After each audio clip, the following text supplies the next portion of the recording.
Hello বন্ধুরা, বড়দের প্রণাম, ছোটদের ভালোবাসা জানিয়ে আজকে আবার একটা নতুন ব্লগ নিয়ে তোমাদের সামনে চলছিলাম। তো দেখো, কড়াইয়ে দিয়ে দিয়েছি সর্ষের তেল আর দিয়ে দিলাম সামান্য নুন আর হলুদ। এবারে আগে থেকে সেদ্ধ করে ছাড়িয়ে রেখেছি ডিম, সেই ডিমগুলো ভেজে নেবো। তো ডিমগুলো খুব একটা কড়া করে ভাজবো না, শুধু এপিট ওপিট একটু নেড়ে চেড়ে নামিয়ে নেবো, কারণ ডিমটা আজকে একটু আলাদা রকম করবো। ডিমের ঝোল বা ডিমের কারি করবো না, এটা সর্ষে, পোস্ত, নারকেল আর টক দই দিয়ে করবো, যার জন্য বেশি ভাজলে ভালো লাগবে না, তো শুধু এপিট ওপিট করে তুলে নেবো। তো এই যে এটা হচ্ছে সর্ষে, পোস্ত, নারকেল আর কাঁচা লঙ্কা বাটা আছে। তো ওই ডিম ভাজা তেলেই দিয়ে দেবো সামান্য কালো জিরে, দিয়ে কালো জিরে ফোড়নটা হয়ে আসলে তারপর দিয়ে দেবো বেটে রাখা মশলাটা।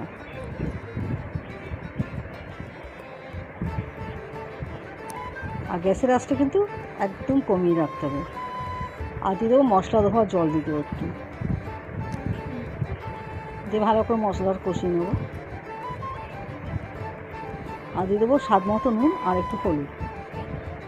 এছাড়া এখানে আরও কোনো গুঁড়ো মশলা কিন্তু আমি ব্যবহার করব না, শুধু নুন আর হলুদটাই দেবো। লঙ্কার গুঁড়ো, ধনের গুঁড়ো, জিরে গুঁড়ো এগুলো কিন্তু আমি কিচ্ছু দেবো না।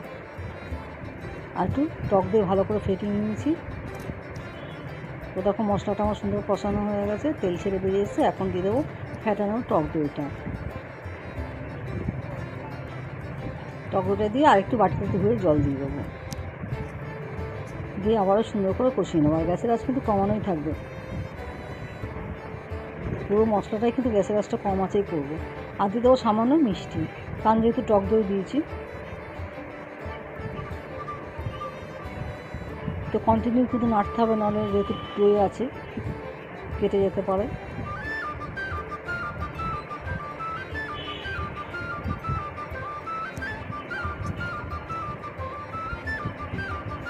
তো দেখো আমার কষানো হচ্ছে মশলাটা, এবার দিয়ে দেবো সামান্য পরিমাণে জল, খুব একটা বেশি জল দেবো না। তো এই যে ডিমের নতুন একটা রান্না করেছিলাম বলতে নেই, খুব সুন্দর দুর্দান্ত খেতে হয়েছিল বন্ধুরা। তো দেখো ডিমের ঝোলটা ফুটে উঠলে এবার দিলাম আগে থেকে ভেজে রাখা ডিমগুলো, দিয়ে আবারও বেশ কিছুক্ষণ ফুটিয়ে নেবো। গা মাখা হয়ে আসলে ওপরে কাঁচা সর্ষের তেল দিয়ে নামিয়ে নেবো।